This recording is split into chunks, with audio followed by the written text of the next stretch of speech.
The forum will begin shortly. Please take your seat and get ready for the events to begin. Thank you for your cooperation.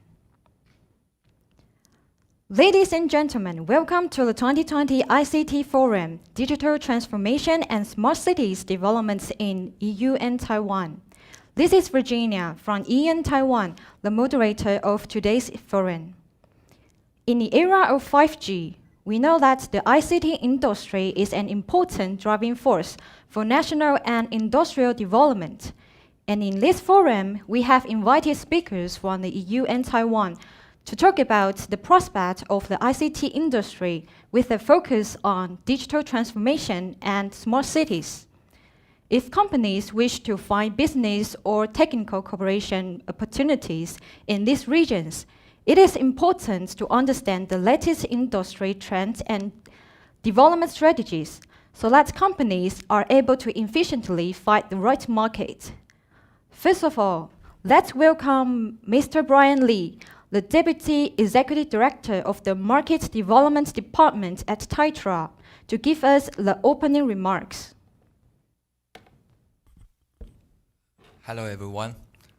On behalf of TAITRA, the Taiwan External Trade Development Council, it is my pleasure to welcome you to this ICT online forum organized by the Bureau of Foreign Trade, TAITRA, and EUxTaiwan. I would also like to thank and ICT Sector Group Chair, Mr. Karamanis Kostas, for his support for this event. TAITRA is a leading non-profit trade promotion organization in Taiwan, supported by the government and various industrial associations. We have 64 overseas offices to help foreign businessmen to find partners in Taiwan. EEN, the Enterprise Europe Network, is a unique network comprising over 600 business organizations located throughout the European Union and beyond. It aims at assisting small and medium-sized enterprises to develop business, innovate, and grow on an international scale. TAITRA is one of the contact points of the EEN networking, which supports Taiwanese companies to explore and realize business opportunities with EU partners. Due to the COVID-19 pandemic this year, most of our services have gone online, taking forms such as online forums, B2B trade meeting, and virtual exhibitions for our business partners. With no doubt, this pandemic has severely impacted the global economy and changed the way we live. Digitalization is no longer an option, but a necessity. In this July, European Union has listed digitalization as one of the major priorities in the EU recovery plan to help member countries and businesses recover from the crisis. Taiwan, as a global ICT powerhouse with super manufacturing experience and innovative technologies, has been embracing digital transformation in a variety of sectors and developing high quality and smart solutions as well as integrated systems in 5G, healthcare, smart city, and green energy. In order to increase and improve the opportunities of bilateral cooperation in the ICT industry, the topic of this forum will focus on digital transformation and smart city developments in the EU and Taiwan. We are pleased to invite Mr. Andreas Goller from the German Trade Office in Taipei to be our speaker from the EU. The German Trade Office is the official representation of the German economy in Taiwan since 1981. It is part of a global network of 140 German chambers of commerce in 92 countries. Mr. Andreas Goller is the senior manager of the market entry services, specializing in consulting services such as market information, business development, and business partner matching for German and Taiwanese companies. He will be introducing the digitalization and smart city technologies that are currently being used in the EU and Germany. Speaking of Taiwan's ICT industry, it plays an important role in the fields of global manufacturing and innovation. Nowadays, the twin demands of sustainable development and performance enhancement drive smart city development. Hence, it is essential to understand the related trends and strategies. It is our pleasure to have Ms. Maggie Zhao from the Smart City Development Project Office, delegated by the Industry Development Bureau of the Ministry of Economic Affairs, as our speaker from the Taiwan side. Ms. Zhao has over 15 years of experience in the ICT industry, and she now oversees all marketing and promotional matters at the Smart City Development Project Office. She's also the main representative for international liaison with corporates and non-profit organizations relevant to the work of Smart City and Next Generation Communications. In this forum, Ms. Zhao will share with us Smart City innovations in Taiwan. Lastly, we are pleased to invite Dr. Chen-Yu Li, the director of the Taipei Smart City Project Management Office, established by the Taipei City government, to share his experience of implementing the Smart City project. With over 15 years of research experience in ICT industries, Dr. Li has worked on numerous projects by the central government, including the Smart City Promotion Project and the Cloud Computing Industry Project. As someone who has been involved in the smart city industry for a long time, Dr. Li is considered one of the experts able to provide professional analysis and strategic advice services for developments in both smart city and ICT industries. We believe this forum will be informative and useful, and it will enhance business cooperation between Taiwan and EU. If you have any business inquiries, please do not hesitate to contact EU and Taiwan. We are willing to organize online matchmakings for those who are interested in doing business with Taiwanese companies. Thank you for your participation, and I wish everyone good health and success in your business endeavors. Thanks, Brian, for giving us the opening remarks. If you have any questions or feedback regarding this forum, please fill in the questionnaire. The links are in the description of the video. We'll have time for Q&A after each section. And now, please welcome Mr. Andreas Goller from German Trade Office Taipei. He will be introducing current digitization and smart cities technologies in the EU and Germany. Please. Thank you very much, Virginia.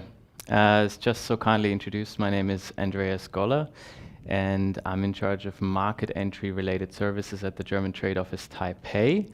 Today I'll be talking a little bit about digitization, specifically ICT and smart city technologies in Germany and the European Union.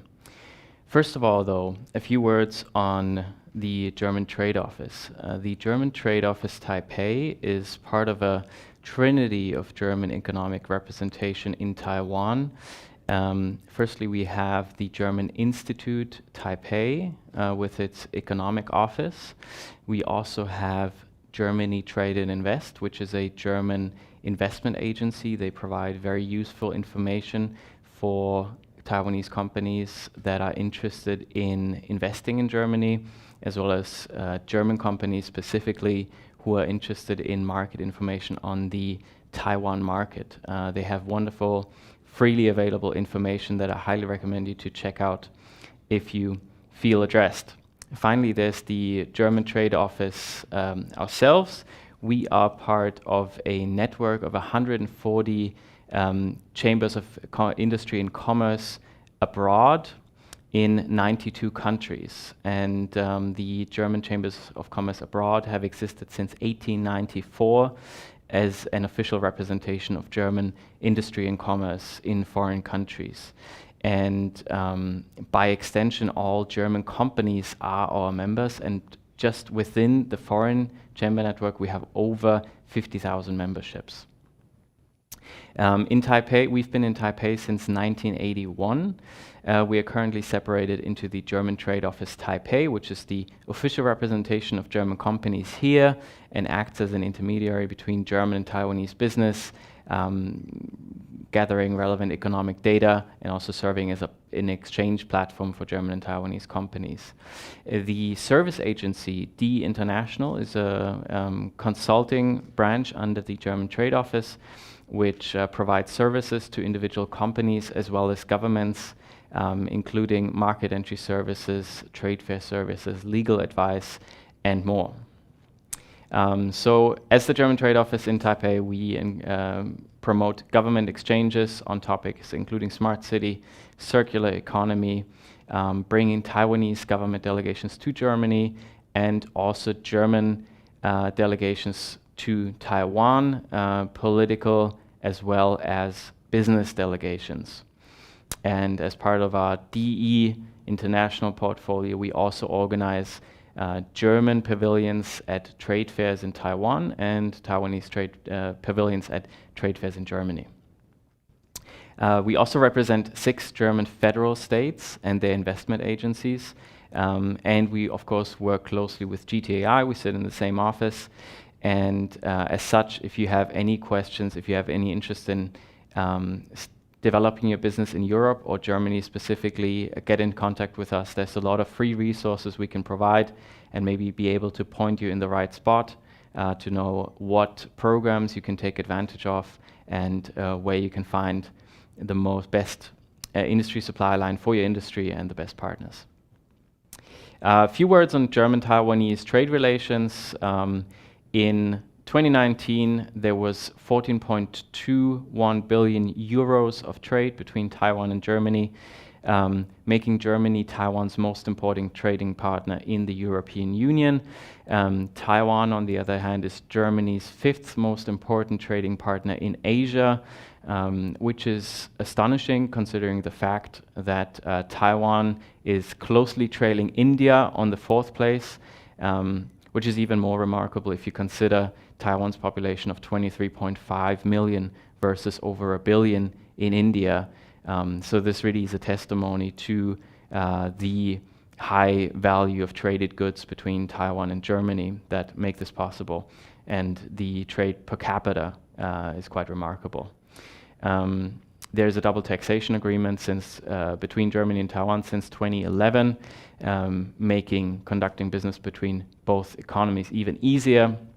And there is about 250 German companies in Taiwan and roughly the same number of Taiwanese companies in Germany currently. German companies in Taiwan, I'm sure you'll recognize many of them. Most of the major German DAX companies are here, as well as many SMEs, representatives of the German Mittelstand that have set up shop here. Now let's take a look at the European ICT sector. According to the latest available figures by the European Commission, the total turnover of the ICT sector in the European Union, in the EU28, so that's including the United Kingdom, was about 700 billion euros in 2019, with ICT services, excluding telecommunications, being the major growth sector. Germany makes up about 20%, so about 1/5 of that total European ICT turnover. And as for jobs, Germany is in the lead. We're about 1.25 million people are employed in the German ICT industry. If we look at R&D, which of course in an industry such as ICT is of great relevance, we can also see there are 35 billion euros are invested into R&D, making it an R&D rate of about 5% of total turnover. And also here we see the major growth sector is ICT services, excluding telecommunications. And public funding for ICT projects has been growing continually over the past few years, also as part of the Horizon 2020 program. And this is particularly relevant to smart cities as well, as there is a European Union My Smart Life project, which is also funded currently as part of the Horizon 2020 project, where there are 3 lighthouse cities, Nantes in France, Hamburg in Germany, and Helsinki in Finland, where smart city projects are implemented and as use cases to be to be redone in follower cities and to serve as an example for more European cities to become smarter. Now let's take a closer look at Germany in particular in relation to ICT and smart cities. There are 4 industry sectors that are worth noting in relation to the German ICT and smart city industry. One, of course, is the automotive industry. As you might know, the car was invented in Germany, so until today, automotive is an incredibly important sector for the German economy. It makes up about 20% of our industrial revenue, or 436 billion euros in 2019, which is really a remarkable number. Secondly, worth mentioning is machinery and equipment, which is the second largest and most innovative industry sector in Germany. It has relevance especially to Industry 4.0, automation. Those will be the key words that come to mind in relation to German machinery and equipment, Industry 4.0 industry. Finally, electronics and microtechnology, also one of Taiwanese strengths. In Germany also we have a strong R&D environment with over 12,000 patent applications per year. And in relation to smart city, I just mentioned the city of Hamburg, which is a kind of role model in terms of smart city projects. Currently there is a so-called Smart City Atlas by the German digitalization agency Bitkom, which currently ranks Hamburg as #1 in Germany. As you saw earlier, it was also one of the 3 lighthouse cities as part of the My Smart Life program by the European Union. It's Germany's second largest city after Berlin, with a population of 1.8 or 2.8 million for the metropolitan area. And in Hamburg, 59 smart city projects have been implemented as part of the My Smart Life program alone, but the municipal authorities and transportation authorities in Hamburg are very active and very proactive in the promotion of smart city initiatives.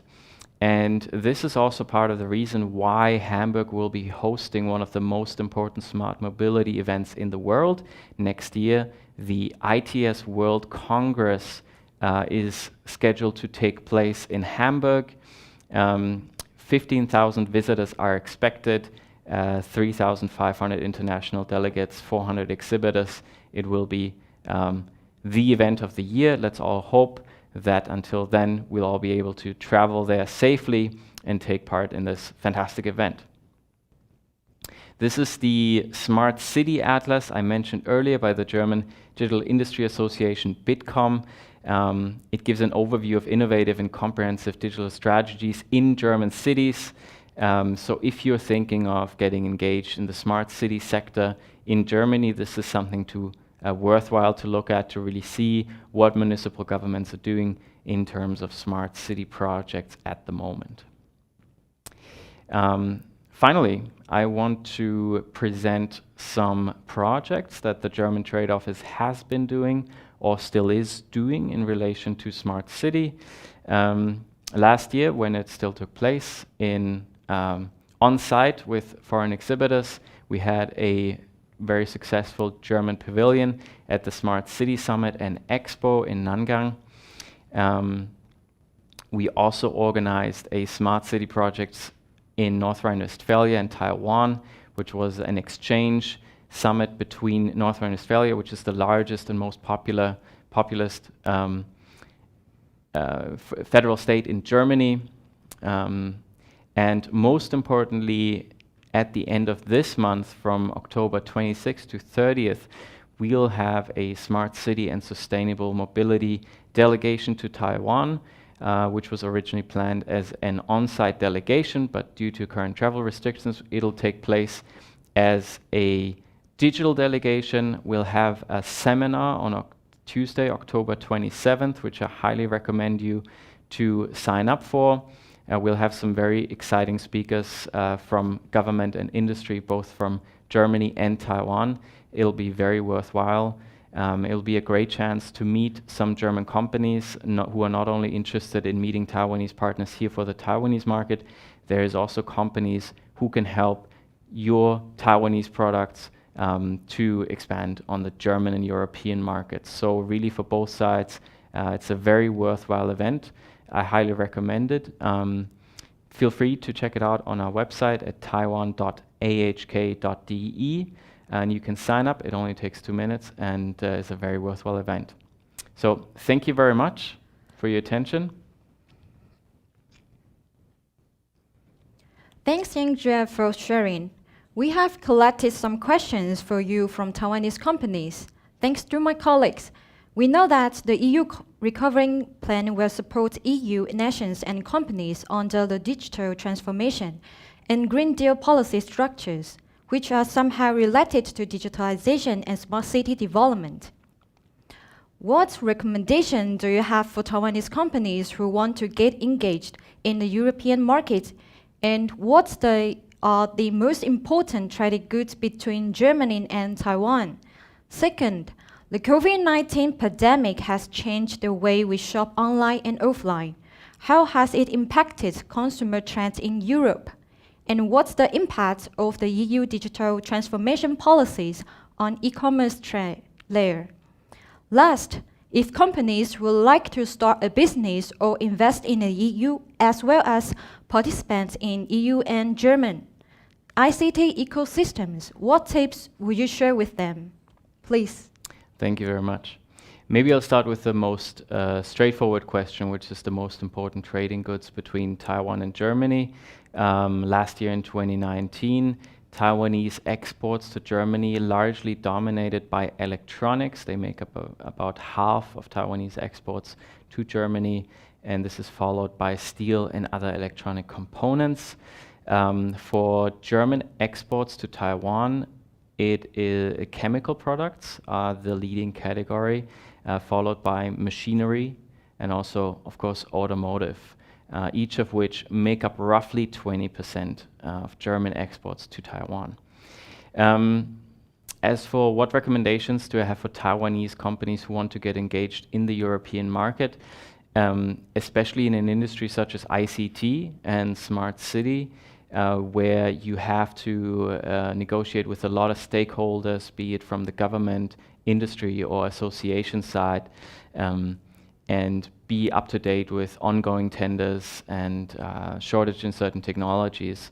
Really what you need is a good and reliable partner to work with. I think this is really the part and parcel of making it in the European market. And from what we've been seeing so far in terms of German and Taiwanese smart city companies is that often they have a very complementary product portfolio. So it's really quite possible and advisable to work together and try to help each other to access your corresponding markets. So also in this regard, I highly recommend do check out our German-Taiwanese Smart City and Sustainable Mobility Summit and the delegation. There'll be some exciting partners there that might be of relevance to you.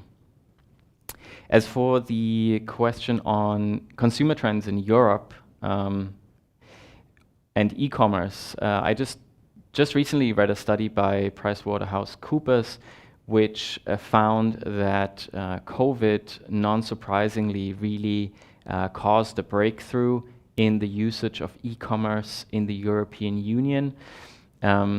You kind of have two trends. One is, of course, that a lot of consumers are economically affected by the crisis and are planning to spend less on consumption, which, of course, if you're engaged in e-commerce, can be a risk, but it may also be an opportunity in the coming months. But a more positive and also more long-term development that we've seen is that about 28% of all surveyed European Union consumers have been using e-commerce for grocery shopping during those last few months. And what's even more remarkable is that a majority, over 70%, said they would continue to buy groceries even following the pandemic, even when it's safe to go out again, online. So we're really seeing a shift here in consumption patterns and habits in Europe, and I think this is an opportunity very worthwhile to keep an eye on. Finally, if companies would like to start a business or invest in the EU or participate in the EU and German ICT ecosystems, if you're thinking of starting a branch, if you're thinking of developing on the German and European market, it is good to have your feet on the ground. It is good to have a strong partner and be present.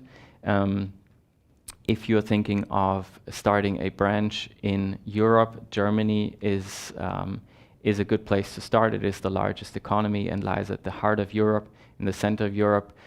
So if that is a consideration for you, I highly recommend you do email us. There's my email in the presentation. Shoot me an email. We can connect you with a lot of resources on government subsidies and a lot of free resources that can help you to find the right investment location and take advantage of some promotional government activities. Okay. Thanks, Andreas, for the answers, and thanks again for joining us today. We hope you have received lots of useful information about digitization and smart cities developments in the EU.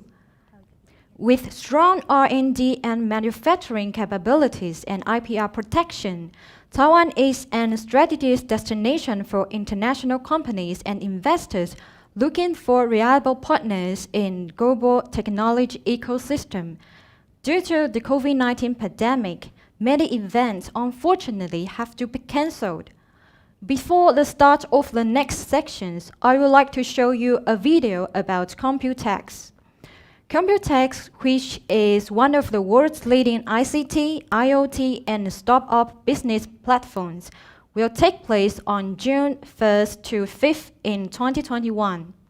Hopefully, we can meet you there in person next year. Please enjoy.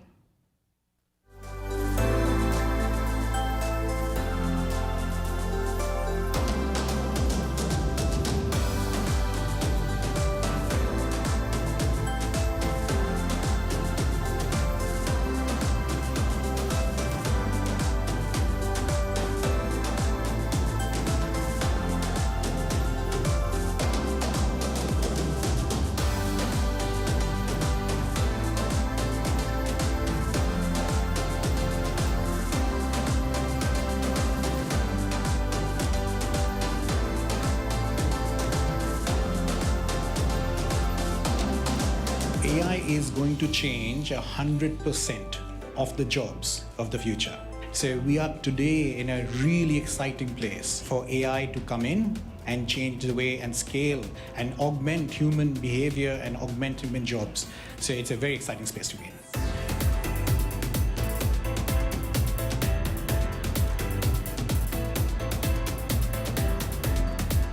Computex, it's really more of a technological show. You actually speak into the people who design and develop the products. You also see many more of the component and technology vendors like Intel and the other suppliers. You don't really get access to this type of information at other trade shows.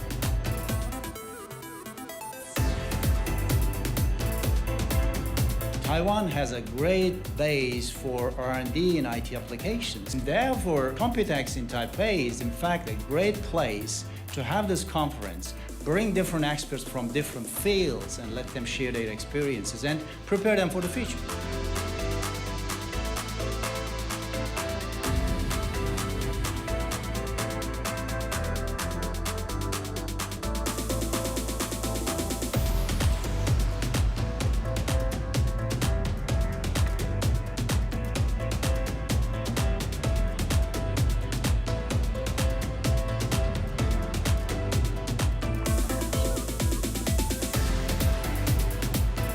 Taiwan has an incredible ecosystem, especially when it comes to hardware and B2C. You have created some incredible companies.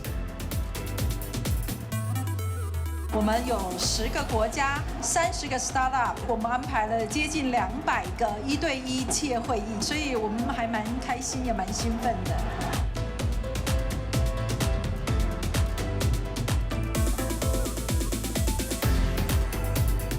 is the best place to come if you are looking for big company solutions are necessary to keep growing the market and keep expanding the business.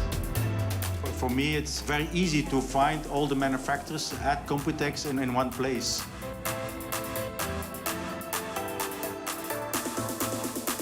Computex really help us to understand how technology is going to progress in the future. I think it's a really significant show. This is the best show in the world. All the brain power has really remained here. If you're not doing business with Taiwanese companies, you're probably not in the industry.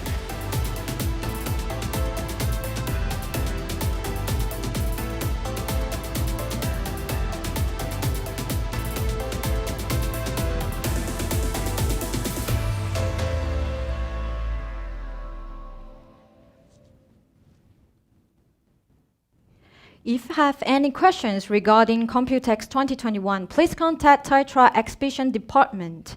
And now we would like to move on to the next topic.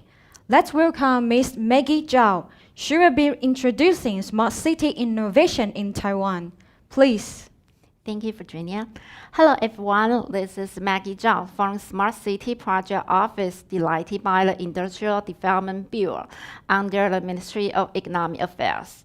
Today, we are very glad to be here to meet you all online to share with you our smart city innovation in Taiwan. And during my presentation today, I'm going to share with you how Taiwan smart city projects work, and I'm also going to share with you some case studies. Taiwan has been known as our excellent hardware manufacturing capability. So a lot of ICT hardware products are all coming from Taiwan. Just name it, the notebook, the tablet, a wearable. All of those products, the market share ranks worldwide #1. We are good at the hardware, and we are also good at the software. And the software here, we're talking about the ICT service penetration rate, also the internet usage rate, which means our citizens are able to also are willing to use the ICT service. So with this kind of advantage, our industry can integrate the hardware manufacturing capability, also the software knowledge to develop a lot of different smart city solutions. And all our efforts also have very good results. So let's take ICF, for example. ICF, which is Intelligent Community Forum, it is an international organization to rank the intelligent community around the world. So every year, there are more than 450 cities supply their proposal. And ICF will select the Smart 21 and then select the top 7 and select the most intelligent community of that year. So for the past case, there are already 50 of 22 cities in Taiwan have been nominated as the intelligent communities. And including that, we also have 3 cities, which are Taoyuan, Taichung, and Taipei, were selected as the top 1 intelligent community of that year. And Taoyuan is the most latest one, which is the intelligent community of 2019, last year. So this is our long journey for being smart. It's also a lesson learned process. So in the first beginning, we rely on our solution vendors. So they told me how their new technology can bring a new service or better service for us. And then our mayors, the city representative, has some good idea. So they try to work with the solutions vendors and see if their new technology can make their result come true. And now we move forward to the third phase. And because we know that the demand from the citizen is very important, so we try to hear from them.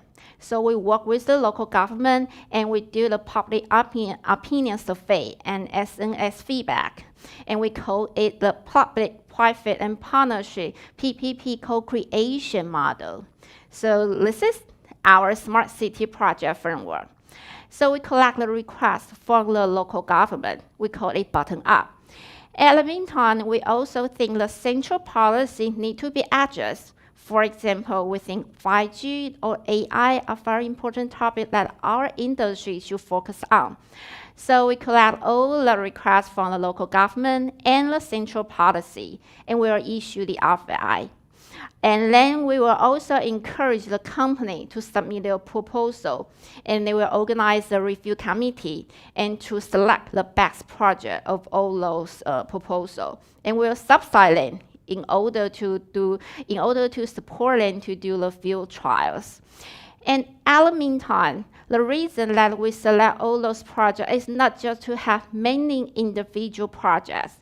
We also want to help them to expand to other cities in other countries.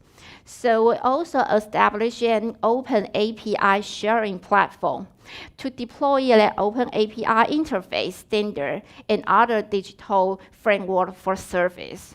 And all in all is that we try to have many services that can expand to more places. So not just from one city to many cities in Taiwan, also from one city to many cities in different countries. And this is a 3-year project, and now it's the 3rd year. And as of now, we already select 223 projects, and it getting for about 294 companies. And there are 17 startups within it. And all those projects and all those services are around 22 cities and countries in Taiwan. And for all those 200 projects, they are in different categories, including the farming, smart transportation, smart governance, smart healthcare, smart retail, and smart education. We have selected all those 200-something projects. Our job is not done yet. It's just the beginning. So we also visit them, and also we do the regularly review meeting with them. The reason is that we try to know if they have problems to reach their goal. Also, we want to see if they have difficulty that we can help them to resolve it. And we also set up the measurement in order to see if they have the improvement. For example, for the smart farming solutions, there are about 40% efficiency improvement in the management platform. Also, 30% of manpower reduced. And for smart transportation, there's about 10% community travel time reduced. Also, about 40% parking space finding time reduced. And about the smart governance, it's about 6 times efficiency improvement in air pollution prediction and 10% pollution emission decreased. And for smart healthcare, it's about 30% efficiency improvement in PHN, also 80% rural transportation time reduced. And later on, I'm going to share with you some case studies. The first one we call a safeguard for elderly. So dementia is a disease that quite often happens to the elderly. In that situation, usually we should encourage the elderly to go outside for exercise. That is good for them. However, we also worry about if they go outside by themselves, they will get lost. There are a lot of wearable devices that they can check where they are. But those elderly, most of them don't want to wear it because they will feel like they have been monitored. So these solutions, yes, they also use the beacon to check where you are, but they are having a very interesting business model. They use this, they transfer these wearable devices look like a lucky charm from the temple. So the elderly are willing to wear this lucky charm because they don't feel like they have been monitored anymore, and they feel like they have been taken good care of it. And they also work with the daycare center and encourage the elderly to visit the daycare center frequently, because they can use the service to update their lucky charm. And once they update their lucky charm, they can get a bonus. And you can use this bonus to go to the convenience store to buy whatever you want. And this kind of service is also a COVID-19 responsive solutions, because they use the same technology and to develop a geofencing control function. So they work with the Taiwan government to check people where they are, also to monitor if they are still in the same place under their quarantine period. And the next case is about telemedicine service. It's a cloud-based healthcare platform. So this platform allows offshore patients to choose telemedicine when seeing medical specialists for a particular disease is needed and reduce the gap in uneven distribution of the medical resources. Also, reduce traveling time to see a doctor and collect the medicine sooner even when traveling abroad. The motion sensing game are very popular this year under the situation of the COVID-19 because we are not allowed to go outside. You cannot go to the gym or you cannot go to the health agency to do the rehabilitation. So we have so many solutions in this regard. For this one showing on the slide, they install a sensor in the physical fitness equipment so they can check if your motion is correct. There are other solutions like you can wear the wearable devices or you can just look at the video. Then you can go with the instruction from the coach online to do the fitness at home. Also, you can do the rehabilitation at home as well. The air quality improvement. For this kind of service, most of the city government would love this kind of service because it's surrounding these cases. We started from the Taoyuan Industrial Park so that they collect various data and build up the prediction AI model. So under this AI model, they can assist the government agency to monitor and identify the sources of pollution. Also issue the pollution warning 4 hours in advance and increase 6 times investigation efficiency. The next case is about smart fishing. The damage to the fishing farm always comes in the midnight or very early morning, and it comes very fast and urgent. So this kind of solution is that they install a smart sensor in this fish farm, and they can detect the change of the environment, such as the temperature, pH value, etc.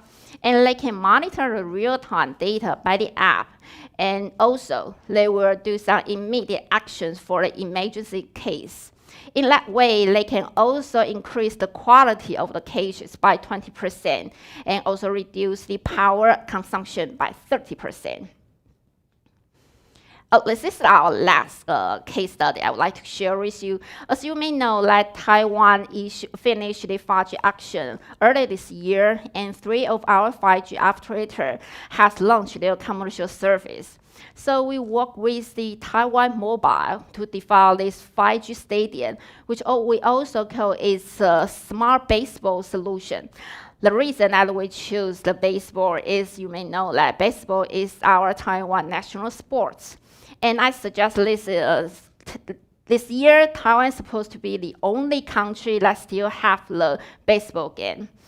And you can see from the slides that under these 5G solutions, we are able to have a 5G AR virtual opening. So there is a spec sheet with the name of the baseball team on it. So you are not allowed, you won't be able to see this spec sheet when you are at a stadium, but you can see it by the internet or by your app.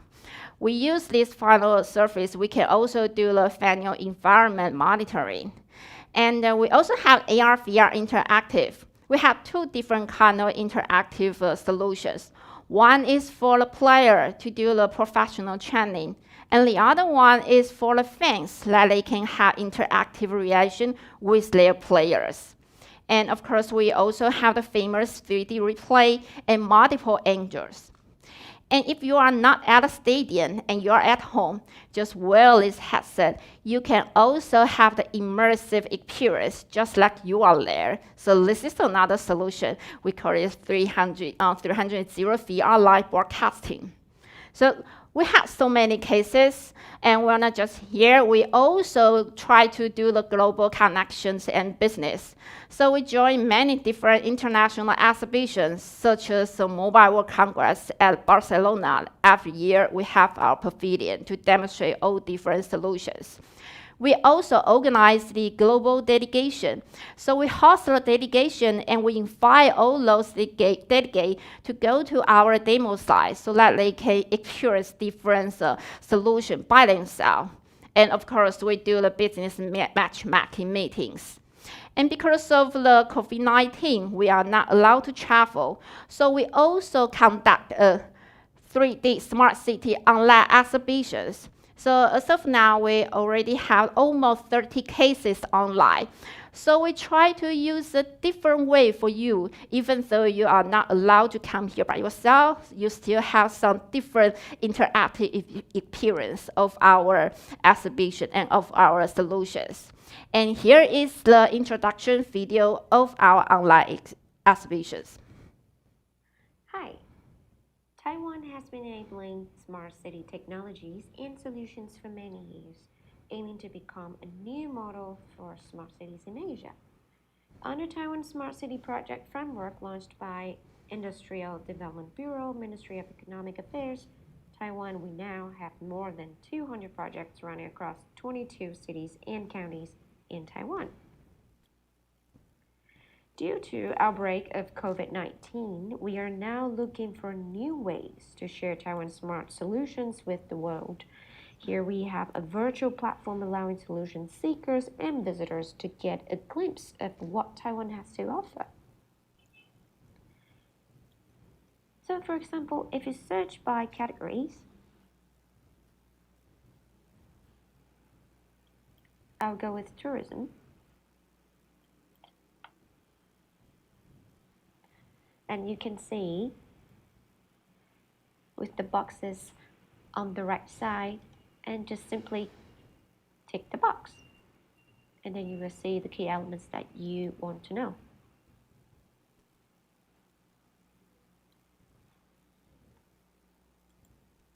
And another example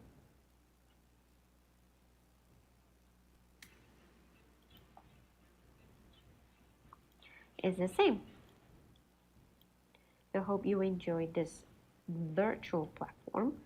And as a top-notch ICT landmark, we would like to provide smart city solutions to our global partners, share our experiences, and build a working platform for smart cities development with you. And if you are interested or have any questions, please go to www.smartcitytw360.com. Enjoy! Okay, later on, I would like to share with you a video which we just finished last month. It's still in Chinese, not the English version, but I still want to use this video to let you know the message we would like to deliver with you. And it's a very Taiwanese style that in Taiwan, many young generation, they will leave their hometown and go to work in big cities. And as time goes by, they didn't go back to visit their parents at much anymore. And then we may find out every time when we go back to visit our parents, we'll figure out they're a little bit older and secretly praying that they will still be safer when we come back again. And in this video, we're going to share with you how smart city solutions can help us to take care of our parents in hometown.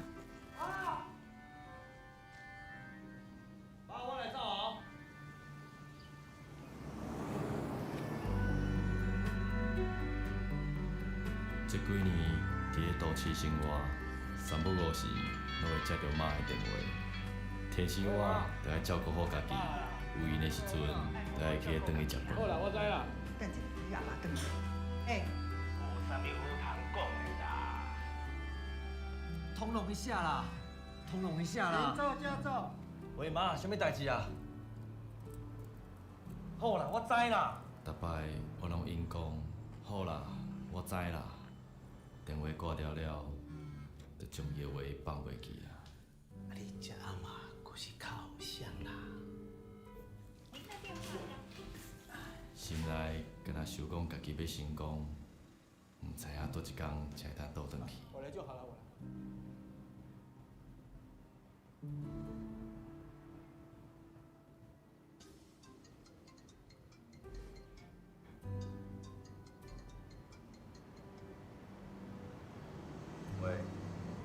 即摆我才知影，自从我离开迄天开始，故乡已经慢慢变成异乡啊。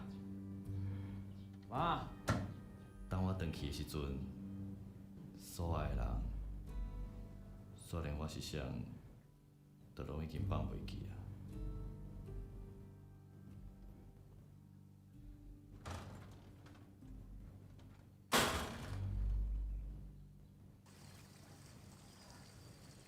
只有我咧顾就好啊。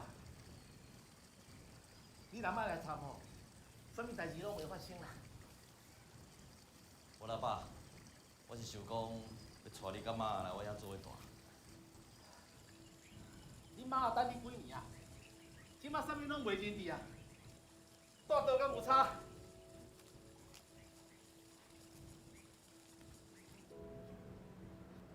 嘿，恁母也毋知走倒啦，你对伊面去找，赶紧的啦！啥啦？赶紧的啦！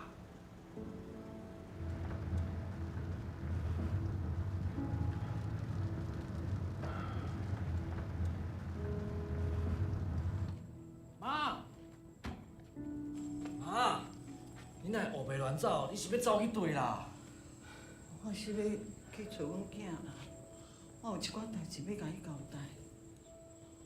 有一天，我若是讲比伊老爸先走，毋知伊敢会甲伊老爸照顾好势啦。伊可吼，顾一个牛毛，迄炸糖的糜吼，一定爱放较凉了后，伊才会欢喜食。嘛爱甲伊传一寡迄肉酥，互伊硬来糜。伊出门进前吼，嘛爱甲伊传一罐迄凉的青草茶啦。对啦，你敢捌阮囝啊？阮囝唤做阿姑呢。啊，你是走倒啦？找到要死！我交代甲你讲的话，你拢爱记。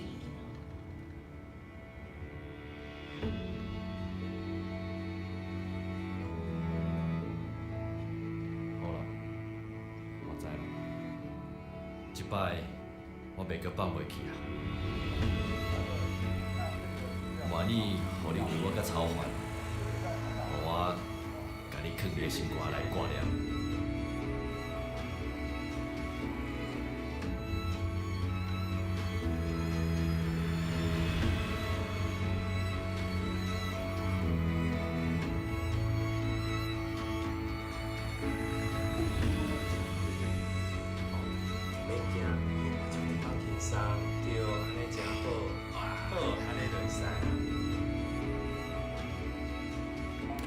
甲过去无共款的，是咱安大生活的方式。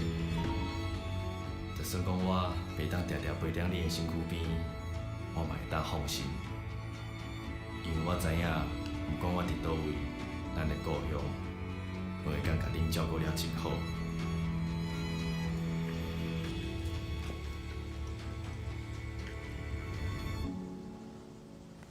Yeah, this is our video. And what we can do, we try to use this working platform and to share our experience and expertise with our partners, that we can contribute our smart city and IoT solutions to international communities. And this is my presentation today. Thank you. Thanks, Maggie, for such an informative presentation with us. We also have some questions from EU companies for you. Today's smart cities are geared toward helping citizens improve their quality of life and increase sustainability through data-backed, technology-driven initiatives. What are the potential of the smart city developments in Taiwan? And second, we know that smart city developments are often faced with difficulties in terms of system integration. How can new technologies help resolve the traditional bottleneck? And last, if EU companies would like to work with Taiwanese companies, what do they need to know, such as regulations or policies, before participating in the smart city project in Taiwan? Please. Thank you. Thank you for the questions. I'll answer it one by one. For the first one, what are the potential of the smart city developments in Taiwan? And Taiwan has a very good ICT background, and most of our industry are small and medium-sized enterprise. So we are very flexible. And that way gives us a very good potential to different kind of the smart city solutions according to our customers' requests.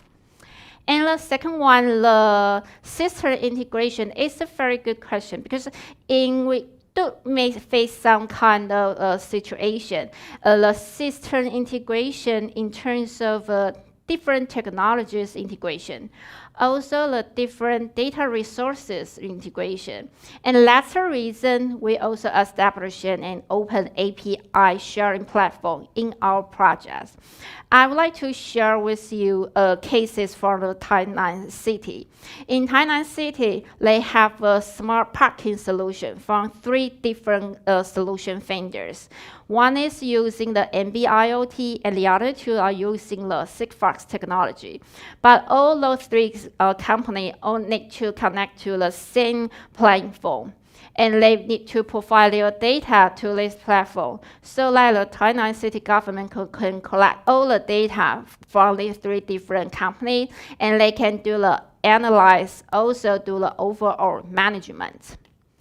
And the third one, yes, we do work on EU companies to join with us because with different kind of companies and technology, we can contribute to more different solutions.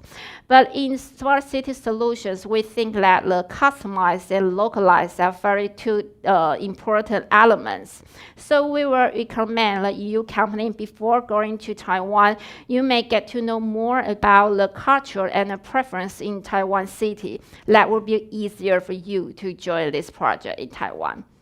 Yeah, thank you. That's my question. Thanks, Maggie, for the answers, and thanks for joining us today. If you have any questions for Maggie regarding the smart city innovation in Taiwan, please fill in the questionnaire. We will get back to you after the event. As mentioned at the beginning, the Taipei Smart City Project Management Office aims to implement an ecosystem that combines industry and government resources to develop smart solutions, which can satisfy public demands. And how does that work? Please welcome Dr. Li Zhenyu to share the case study of the Taipei Smart City. Please. Thank you, Virginia. Hello, everyone. My name is Zhenyu Li. I'm the director of Taipei Smart City Office, and I'm also the consultant of Taipei Computer Associations. So today, my presentation will be how Taipei transfers itself as a smart city.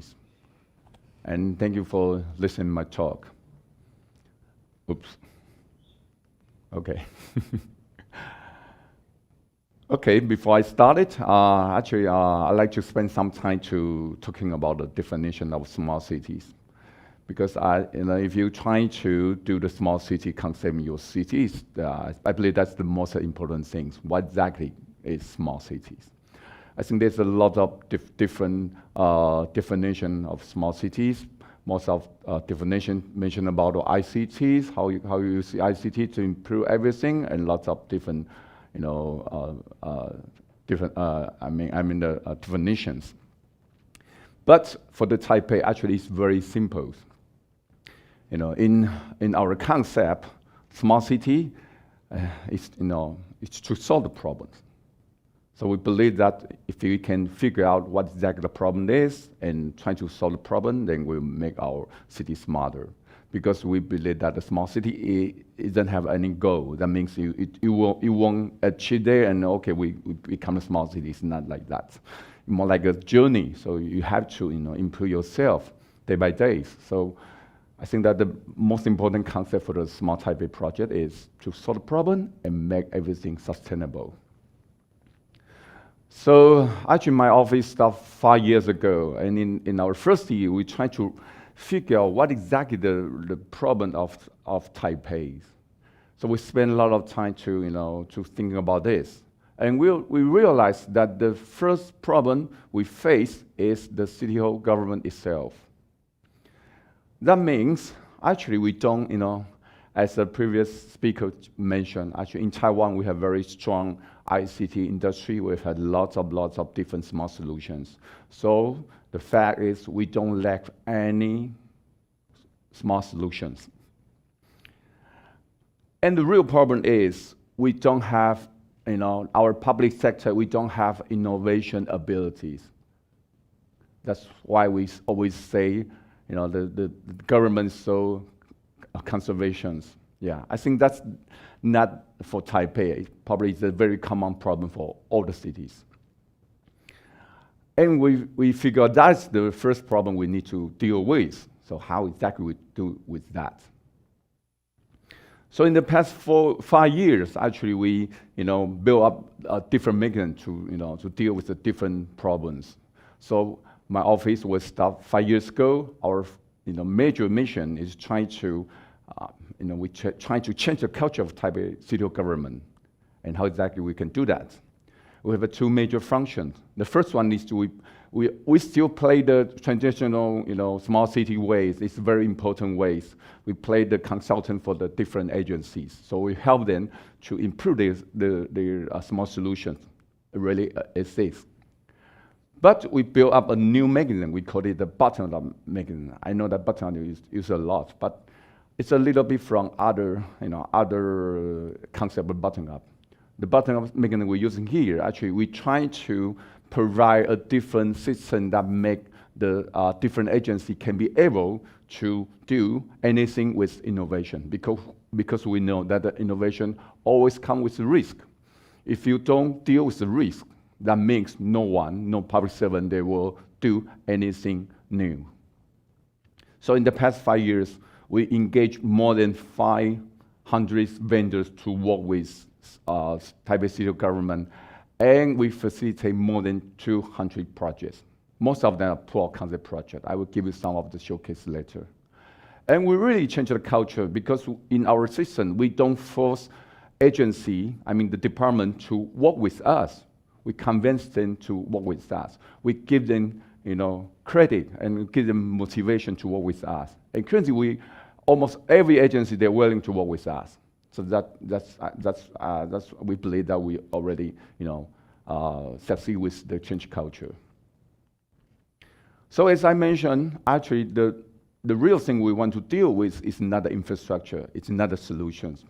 It's very lucky for us, because in Taiwan we have very, very mature infrastructure, thanks to the central government, and also thanks to the industry, we have lots of wonderful solutions. So what we do is we're looking for a new mechanism that we can, able to make new things happen in Taipei. So that's what I just mentioned. So what exactly we do? As I say, we try to analyze the behavior of the partnership between public and private. And we figure out there's lots of risk for the public servant when they're trying to work with the private sectors. For example, there's a lot of risk, as I mentioned, and actually I will show the numbers.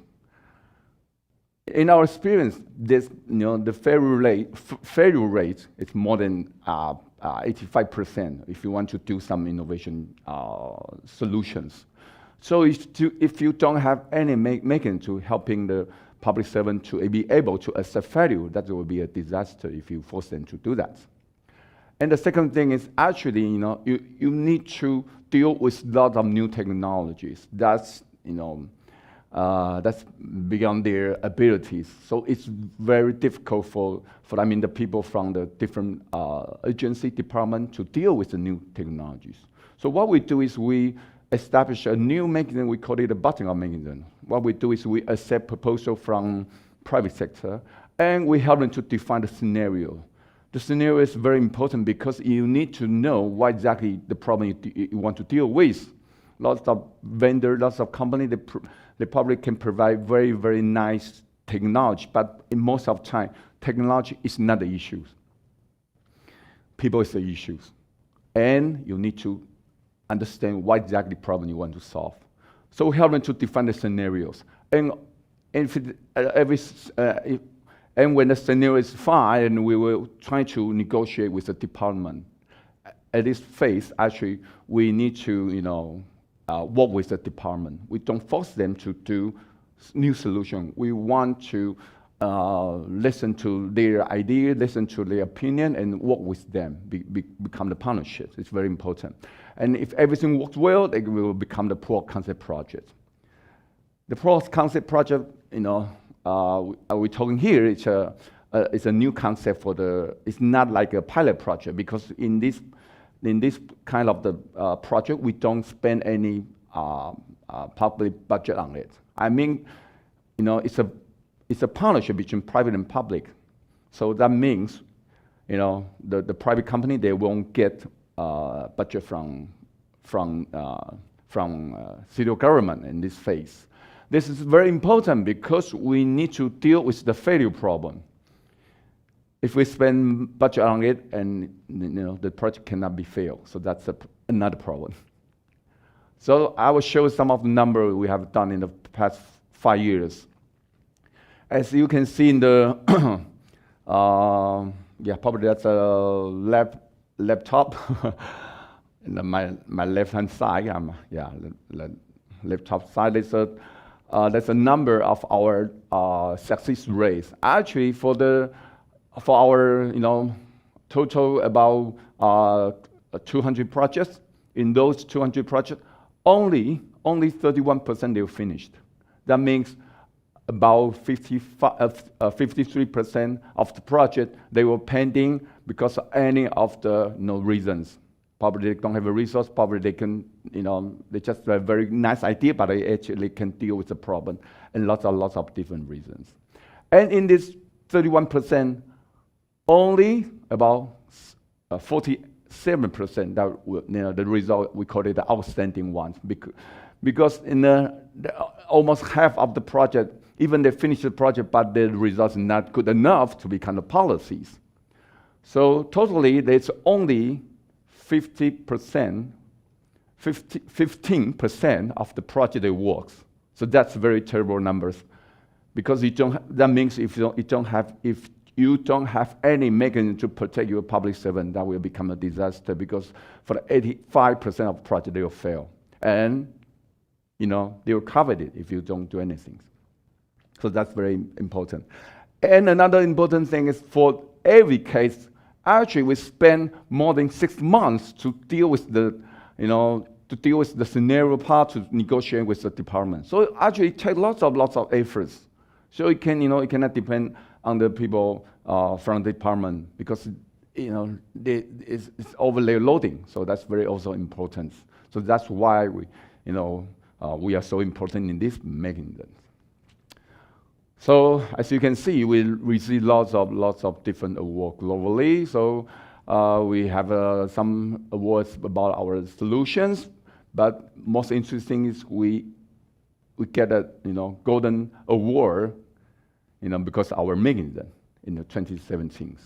So it's very interesting, because it's very exciting, because we know people know what we are doing. Yeah.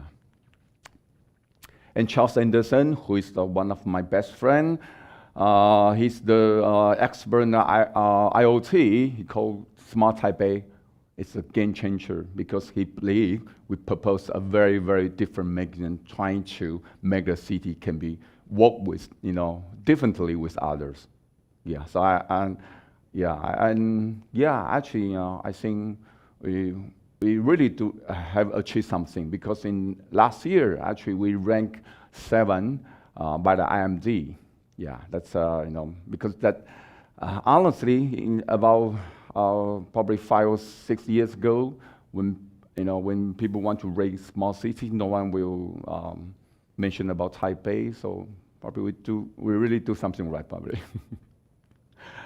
Okay, and then in the following probably 15 minutes, I will show you some of the case for the top-down project and also for the bottom-up projects. For the top-down project, as I mentioned, we more like a consultant for the different agency. We help them to improve the solution, the policies. And I will give you a few examples of what exactly we do in Taipei.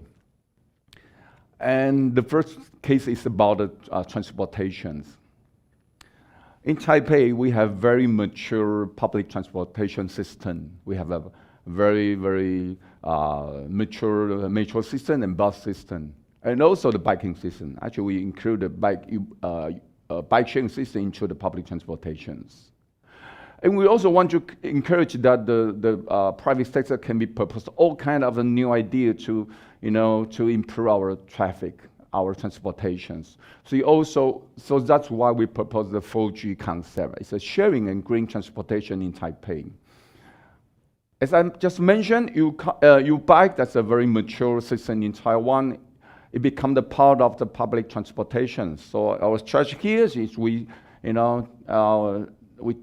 sign a contract with one company, and we provide lots of very high quality biking for the citizens, and they can rent the bike almost everywhere.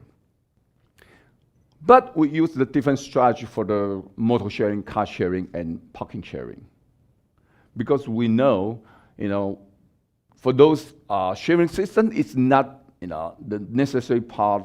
I mean, not inside the public transportations, but if we have a very mature green and sharing system in Taipei, also they will bring lots of benefits to our traffic, especially for the vehicle sharings, because for of some of the study says that one sharing vehicle can replace 9 to 15 private vehicles. So that means if you do something right, there's a lot of space. I mean, the space from the street will be released to everyone. That will make our traffic better. So we do encourage and help them to deal with the problem. But we ask the vendors, I mean the operator, to provide their sustainable business model to run the system. That means we help them to deal with the regulation, we help them to do promotion, but we don't sign any single contract with a single company, and we don't give them budget to do that. And the results are very interesting, because after 4 years, for the motor sharing system, actually the latest number is about 8,000 scooters. We have 3 companies provide more than 8,000 scooters to the citizens. That means, we probably replace about 10,000, at least 10,000 private scooters. Yeah, and they have very mature business model right now.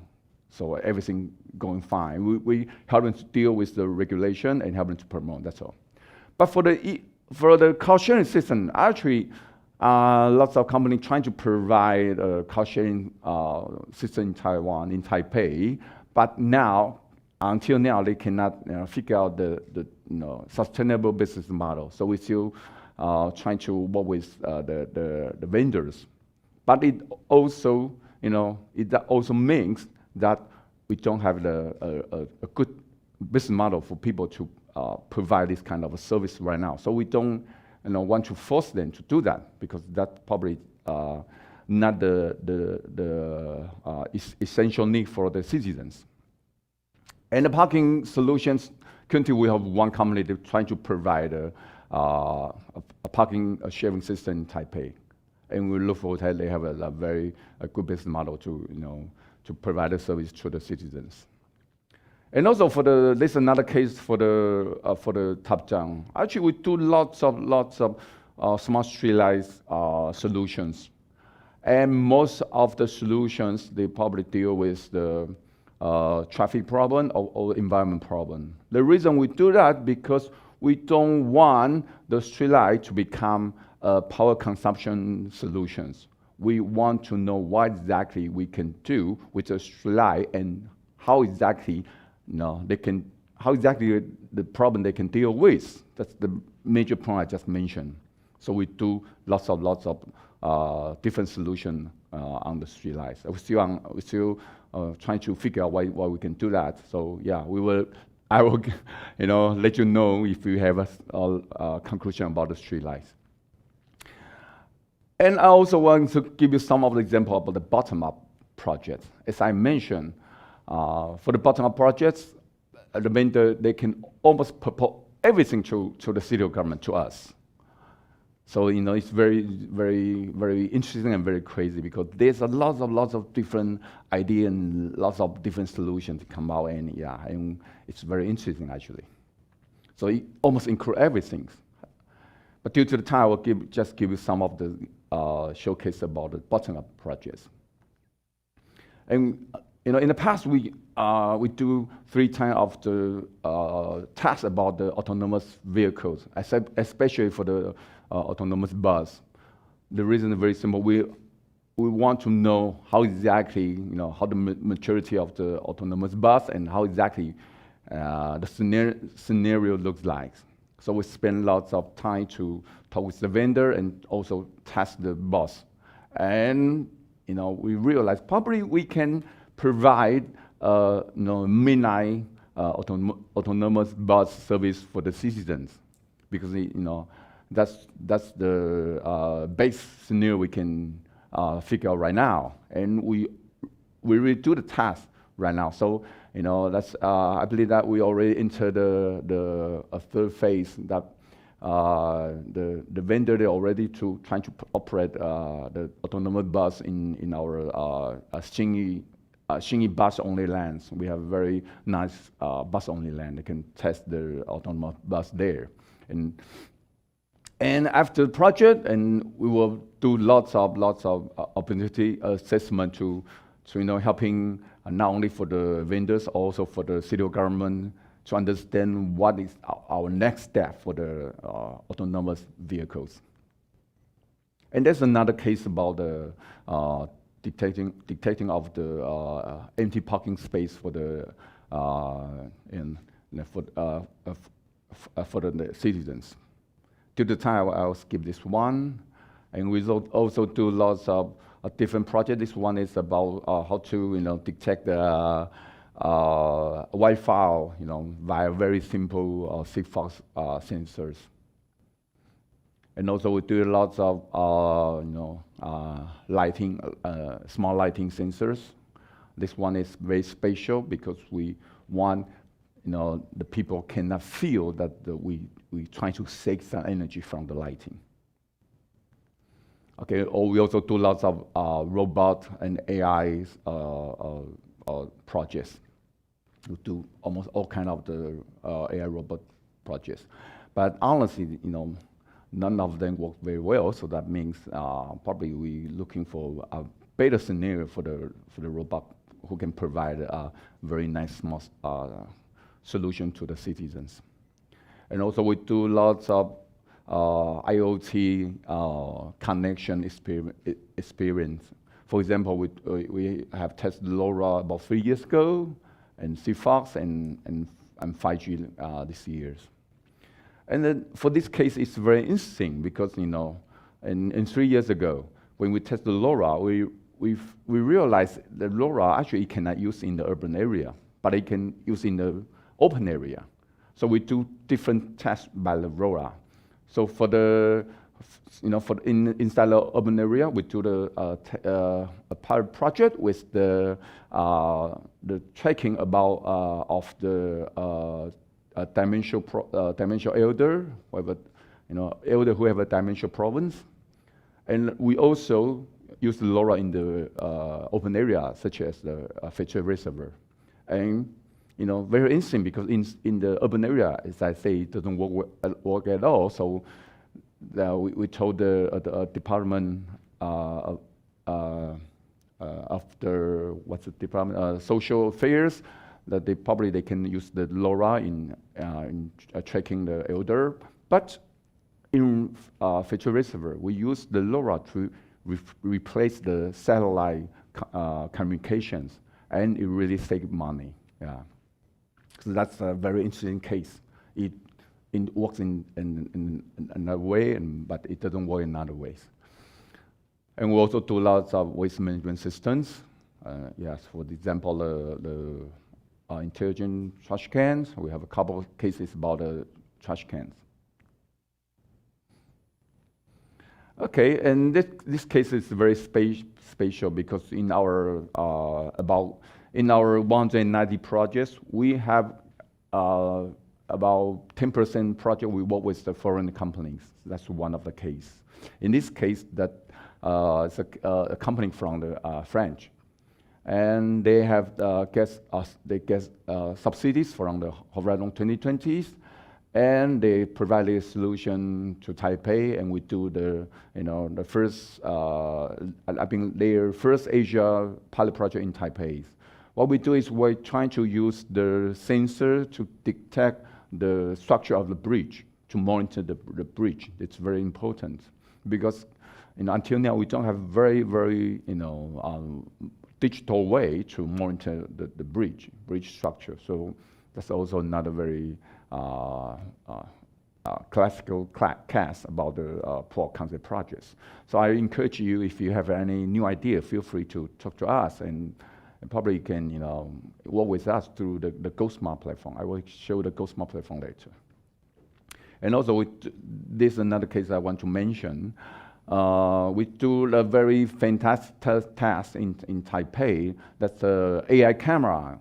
It can detect the human behavior, but we don't recognize people. We just detect their behavior, and trying to understand their intention. So you can replace the fence as a virtual fence, and the proof of concept projects, the results quite well. So in Taipei already become the policies, and we also exchange the knowledge with other cities. So they even have 2 tests in Amsterdam. So that's very we do lots of exchange with other cities. And also we do lots of healthcare showcases. Okay, due to the time, so I will skip most of the case. If you have very interesting with the specific case, feel free to contact us. Okay, and yeah, of course we do a couple of cases that's about the blockchain. Blockchain is not very easy to use in the small cities. So, so we're looking for, especially when talking about a scenario. So we're looking for a better scenario for the blockchain. If you have any idea, feel free to tell us. And talking about the fighting COVID-19, actually, the system I just told that we built in the past 4 years, actually, it played a very important role when we try to fight with the COVID-19. Because, as you can see, this is a real NAND vending machine trying to provide mask to the citizens. And in this case, based on our past system, we only spent 1 month to make it happen. It's very, incredible because if you don't have any support with the system I just mentioned, it probably take 6 months, even 1 year. So, as I say, to build a new mechanism to helping your city to become a smart city, I believe that's the most important things. And we also do lots of data analysis for the COVID-19. But due to the time, so I just will skip those slides. And I think that's the case for the bilateral. And I want to spend some time to talking about co-working and sharing. In the past 3 years, we do lots of events, do lots of workshops, do lots of conference with different cities. We try to share our experience and also trying to learn something from other cities and work with each other. So in the past we contacted lots of different cities, and in the last year we even have initiated a global organization. We call it the GoSmart. It's a global organization of small cities. For this organization, the idea is very simple. We want to exchange our knowledge and solutions, and based on the proof of concept project I just mentioned.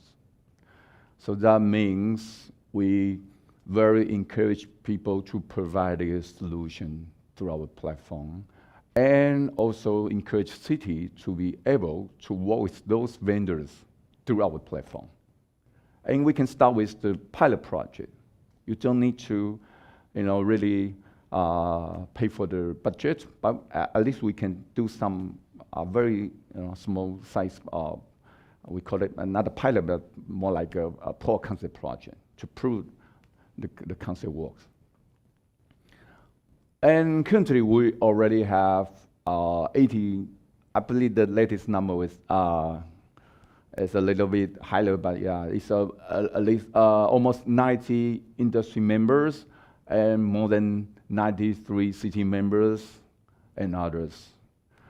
And I think that about 87 cities come from outside of Taiwan. In Taiwan, we have 6 members, the 6 major cities. And what we do, actually, we do, lots of matchmaking, helping the city to find a suitable solution to deal with their problem. So last year, actually we interviewed with the 6 cities from Queensland, Australia. And in these 6 cities, we spend a lot of time to talk with the city government and trying to figure out what exactly they need. And also we, release those data to all the vendors. And very lucky, in the last year, we have two intercity proof of concept projects. One of our members, that's MyTech, is a global ICT company based in Taiwan. They work with 2 cities from Queensland, Logan City and Redland cities. And they provide a solution to deal with their road quality control and also the mosquito control. So that's the project last year. And this year, actually, through the Go Smart, we're helping the Taipei city to work with Fukuoka cities. We via the Line is a messenger software, very popular in Asia. And what we do is we make, for both of the cities, we have an official account of the Line. So that means, in this case, we're trying to provide a better service to our citizens. So for the citizens, they can get different message when they travel to the different cities with a single official account. That means for the citizen of Taipei, when they visit Fukuoka cities, they will get the data from the Fukuoka cities provided by the Fukuoka city government. And also for the Fukuoka city citizen, they will get the same service also. It's a very, very interesting case. But unfortunately, due to the COVID-19, we still, the season is finished, but still don't have a chance to prove the power and abilities.